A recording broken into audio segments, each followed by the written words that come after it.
Support Narativ's independent journalism at patreon.com/narrative and check out our podcast wherever you get your podcasts. And don't forget to subscribe and download.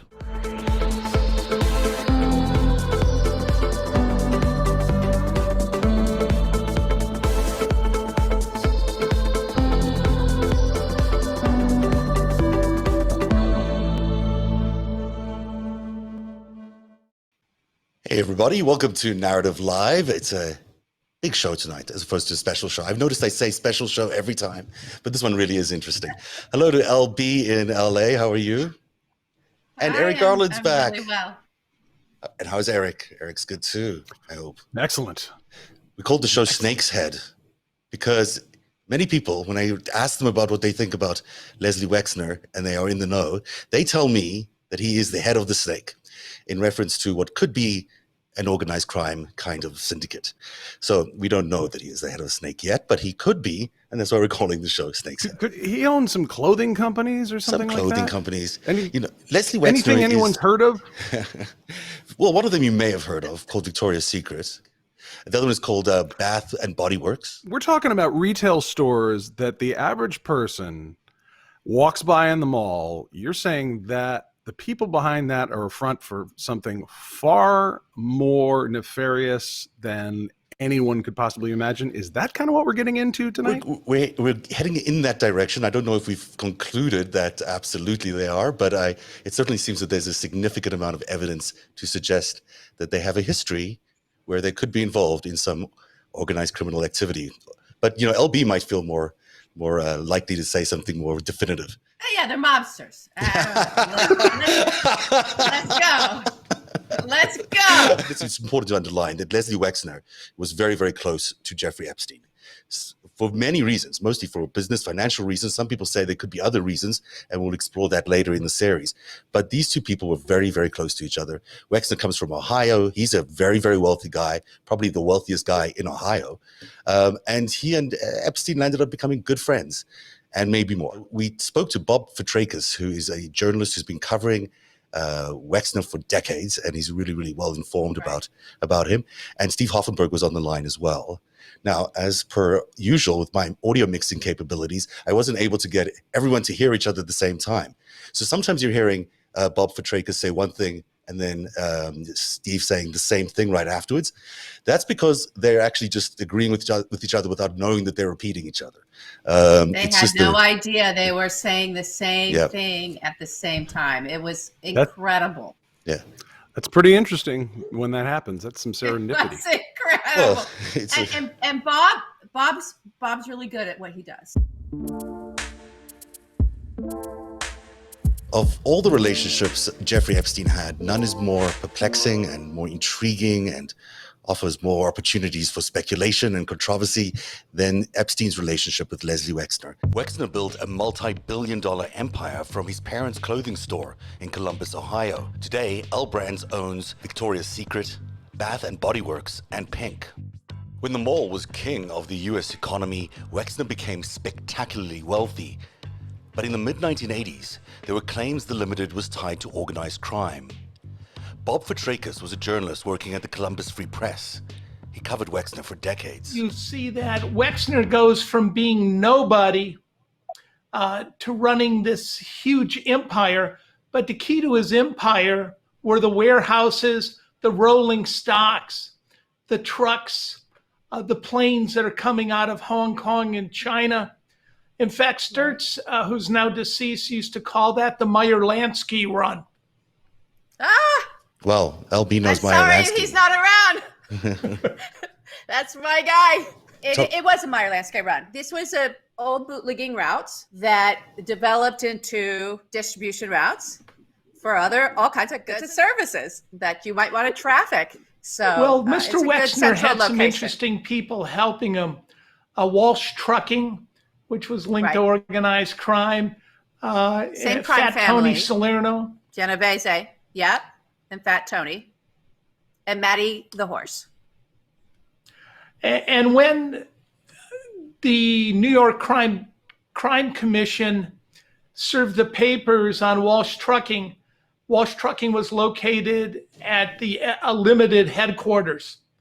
And what were they doing there? Do we have a sense of what they were doing at the limited headquarters? Well, I can tell you what the deceased County Sheriff Earl Smith told me and what David Sturtz told me. He said that Wexner had turned over his rolling stock and his warehouses to the mob, and that the mob was using them for a variety of things: illegal guns, gray market goods, drugs, a variety of illegal commodities. So outside of, I'm sorry, for the back end of Victoria's Secret and all these other brands that he had, was a gun running operation, an arms trading operation, Well, and a lot drugs? of that was coming out of Youngstown. Right, okay. Right. And they have little ports along the river there that are, some of them have international customs, where there was rumored to be a huge gun trafficking. That's a very serious claim that I'm sure was under investigation if that's meritorious. I mean, that's major criminal misconduct, that kind of claim. And it does sound like it has been investigated, Bob. Is that true, right? I mean, it has had a certain amount of investigation, never been ultimately proven in court, but has been investigated. Well, the chief of police in Columbus destroyed the file. And the FBI turned over a copy to David Sturtz, the state inspector general. And he was fired soon after investigating the Shapiro murder file. Wexner in general seems to have an outsized hold over power and the levers of power in Ohio. He seems to have seems to have control over every major office there. Is that a correct assessment? Oh, absolutely. It's like Al Capone's soup kitchen, except he's got dozens of buildings with his name on it. Right. And so any sort of investigation into any murder or any other crime related to Wexner would have just been swept under the carpet. Well, I got 2 messages saying Jeffrey Epstein equals toe tag after I wrote the Shapiro murder story. And when was that threat issued to you? Wow. Oh, that's 1997. And I went and asked the inspector general, and I talked to the county sheriff, Earl Smith, and both of them said that's coming from Jeffrey. So Jeffrey himself, do you think? Mr. Wexner doesn't operate that way. So Mr. Wexner told them the threat was coming from Jeffrey. Wow. That also indicates that those two people were very close to each other. I mean, Jeffrey and Wexner were very close financially and in the business sense first, and we'll talk about the personal sense later. But they seem to be very, very engaged in all sorts of business. Is that your sense of it, Bob? Absolutely. And everyone who knows Les Wexner said Jeffrey Epstein completely changed his personality. I mean, he was very low key, kind of shy, in the shadow. And then suddenly Jeffrey Epstein shows up and there's models everywhere. And, he's out in public and there's philanthropy and money's being moved all over the world. And when was that? Let's land people in a date. Yeah. Roughly, Epstein shows up around 85 in the Wexner circle. This is about how the world of Jeffrey Epstein as an arms dealer with the leases could intersect the world of Leslie Wexner, who's doing apparel industry with some Teamster mobbed up trucking companies, and a very mobbed up real estate developer. So, Bob, when did SAT come into the picture? When do we start getting former Air America, airlines, airstrips, all of that coming in to Ohio thanks to Leslie Wexner? Mid-90s. Okay, so there's and some time. Again, when you look at that whole development, they actually brought him in on state money. They gave him $25 million, and they were one of the best-known drug and arms dealers in the world. I mean, they were too hot for Miami. Is there more that you can say in terms of how involved Epstein was in the organized crime piece of it? The organized crime piece pre-existed because of the textile industry. You got everything from unions to planes coming in, large cargo planes.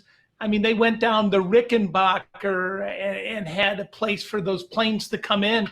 And they're sealed. They're custom sealed. And they leave there because they've already been sealed, and they go off to the limited warehouses. Jeffrey early on was more into claiming he was tied to intelligence people, that he was kind of a bounty hunter, and that he worked for governments and very rich people. And there seemed to be an intersection of those two worlds when they got together. But Steve's absolutely right.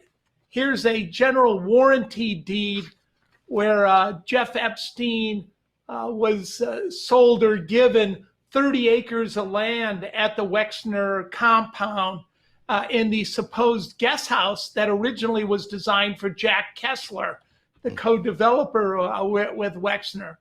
Prior to that, he had another house that was given to him that was smaller. But he ended up in the guest house, the second most expensive house in Franklin County. So the guest house was the second most expensive house? Wow. Yes, behind Les's. Now, that house is actually also shrouded in some controversy itself, because Maria Farmer, who's one of the victims of Jeffrey Epstein, claims that she was basically held captive there for 3 months under the control of, apparently, Abigail Wexner, although she says she never met Les Wexner, even allowed to leave her that house without calling Abigail and getting permission. Are you familiar with that claim, Bob? Well, I'm familiar of some of Maria Farmer's claims. And again, anyone who's been out there or knows about it, and I've had various people over the years, from masseuses to one of my former students who was a security guard, who would tell me it's long, lean, black Bentel month on the compound. So which means what? What does what that mean? she said well, that's the hot models, Okay. male lean black models or Victoria's Secret models. There was this, with Jeffrey coming aboard, there was this tremendous connection created between the models of the L brand and Mr. Wexner's compound. But what she said, as an artist, Les Wexner has always supported the arts substantially here in Central Ohio, arguably the greatest patron of the arts here. So when she said Jeffrey kind of recruited her for art and she's in the guest house, which he was controlling, her claims on that level make perfect sense. And she also talked about the dogs. I've seen the dogs. I've gone by that compound. In fact, the last time I went by that compound, I got to meet 2 detectives from New Albany's, 2 police in a cruiser and another police officer in an SUV. Both bridges, they told me, were out on either end. And they didn't look like they were out to me.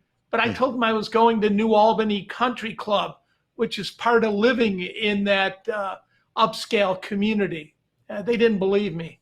So they block off bridges so people can't get access to this compound?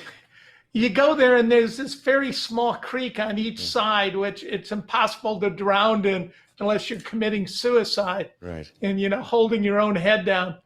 But there was these 2 small bridges, which they claim, they had a sign up saying, when the scandal with Epstein broke, saying the bridges were out.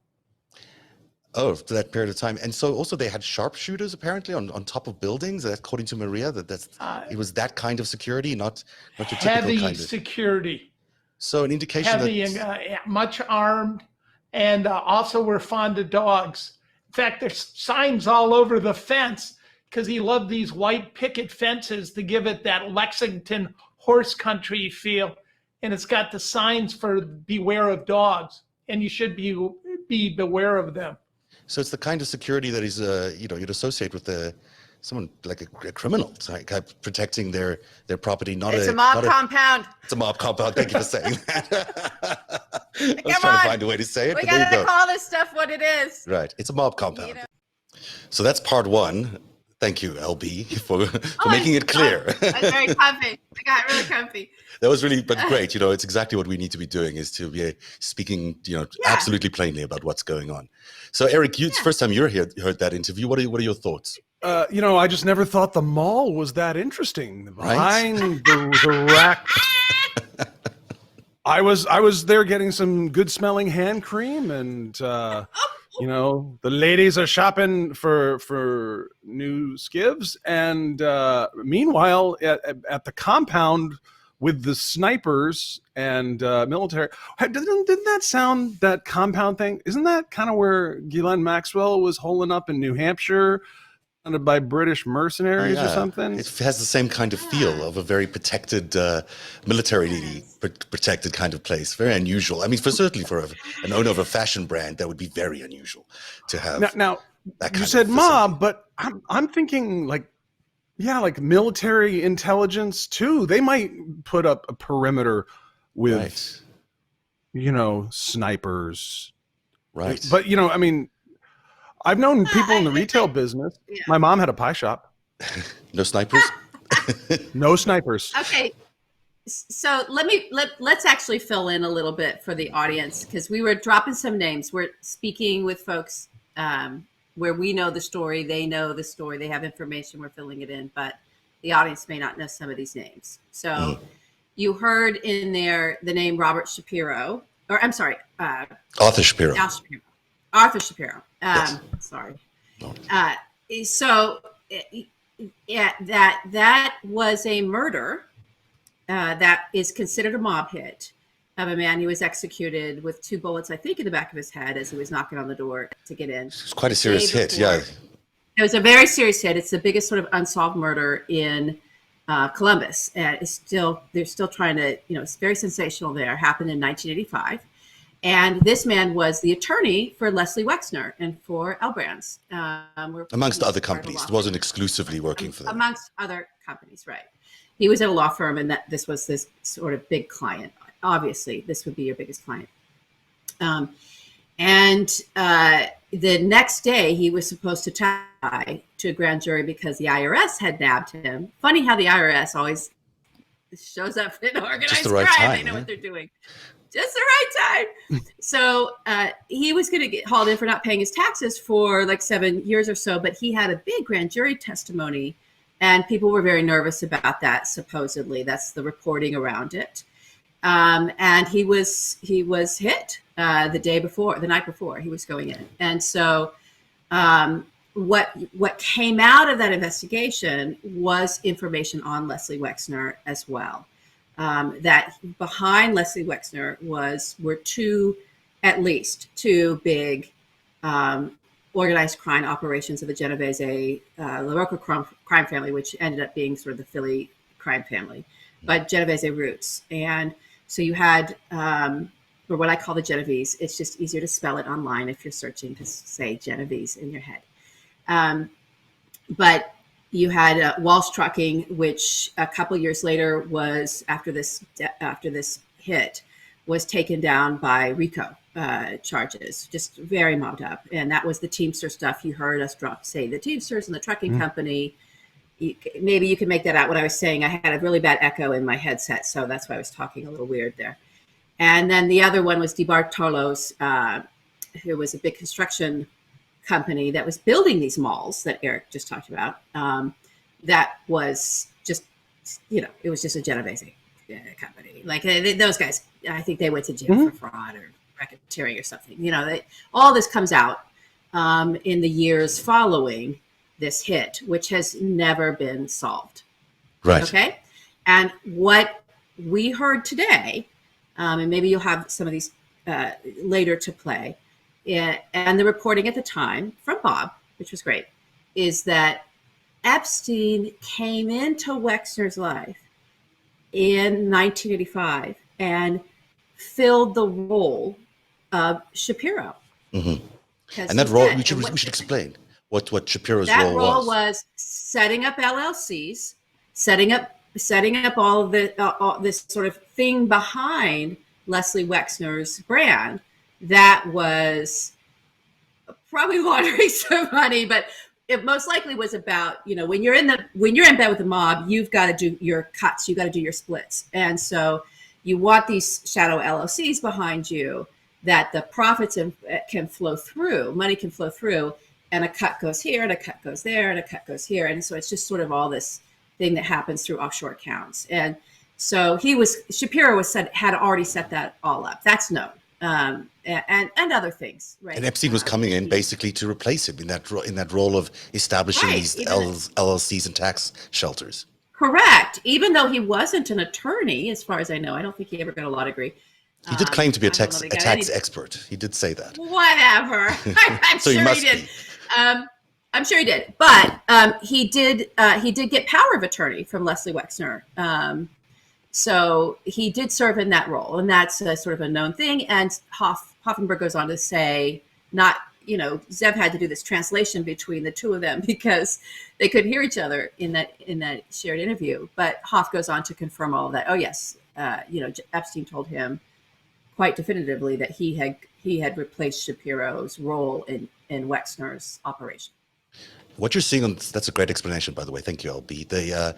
On the screen now as well, and basically the last minute while you were on the air there, is a diagram taken from the police hypothesis. I've never seen a police hypothesis before, but it's basically their theory of how the organized crime network plugged into the limited brands and into Victoria's Secrets. It's a little hard to make out there, but this was done in 1990, probably around then, looking back at the years between 1985 and 1990. Yeah, so you've got, and in the middle there, you can sort of make out the limited, and below that, you can see some of the organized crime families, like the Walsh Trucking is there, and then the Genovese family is below that, at the very bottom there, and then up above there, you say? Trucking, yeah, waste management as well. Interesting. Yeah, sometimes connected. It does these charts as well. The reason why the police had to piece this together, and it was sort of this our theory that ended up being submitted to court, is because the documents were all destroyed, and the police that had actually, they had the investigators that had destroyed them. That's what Bob was going on to explain. Ended up getting charged for bribery counts. Like they were. Here's the thing about Ohio, and there's a great clip with Bob that maybe we'll play another day. It's not ready for today, where I have him sort of explain, because I don't think folks. This is why it's so important to really understand the underworld, really understand organized crime. Why I spend so much time going back to the beginning and telling you the story all the way back from the beginning. Is that you guys think it's all just like, Italian families in the 5 boroughs of New York and maybe some Florida and Vegas, sure, because we saw those Scorsese movies, right? No, Ohio was as mobbed up as you can get from the very beginning, from the early 1920s. Now, there is a long, rich history of organized crime. Some even suggest the syndicate was put together in Ohio. But if you look at the Shapiro murder file, which was done by a civilian analyst, you'll see that they tie Wexner to the Genovese LaRocca crime family out of Pittsburgh, but really to Eddie DeBartolo Jr., who was listed as the #1 person of interest. Ohio is centrally located, and particularly Columbus. 3 to 6 hours, you can get to virtually every major city in the East and Midwest. It's geographically positioned right in the middle for the bootlegging. Those lakes, right? And that's why Chicago was as well. And so the outfit crew was really Chicago, Steubenville, Cleveland, Youngstown, Columbus, and then kept going over into Philadelphia, right? It just was, that's how they drove their trucks. Right. So talking about trucking companies, they were driving their booze, and then the booze ended up being all these other things. So And they needed is a what it front, is. and the front might as well be Victoria's Secret. Why not? You always need a business front, and the apparel industry it basically was sort of, I have that horrible saying, which I won't say on air, so don't say I don't it, know what it is, Eric. but okay. When things come flying out of the underworlds, right? They birth it, and the apparel industry is. I'm not going to say it. The apparel industry is one of those industries that it just was mobbed up from the beginning. I'm not saying that everybody in apparel is that. I'm just saying, just know the origins of that industry are completely intertwined. The schmata business, as they say. It is. Yes, they do say that. It's the schmata That's what it business. is. It comes in and out, and you get things from here to there, and Right. So we should listen to part 2. But Eric, any other thoughts that you want to share with folks? what else at the mall might be tied to foreign intelligence? Just off the top of my head, that's my one question. So Wow, since you can imagine. since we're pivoting to intelligence, you heard me say SAT in there. Yes, and yes. What then was that? Bob talked about airlines. So that's Southern Air Transport was the former sort of Air America. It's hard to tell whether it was actually the former Air America airline, which was the CIA airline, or they just was sort of borrowed LLC and then new money coming into it. But it's all about the planes and the pilots, right? So the equipment. And so there were a couple of airlines that that are CIA airlines. I mean, they just are. It's just in their history. You can't escape it. And one of those was SAT. And so that's the airline that was connected with Leslie Wexner. He actually made it possible for them to have the airstrip, and built with his partners, developed all that stuff. So they moved a lot of things, and they like to move things in various forms. They were moving things. Support Narrative's independent journalism at patreon.com/narrative. And check out our podcast wherever you get your podcasts. And don't forget to subscribe and download.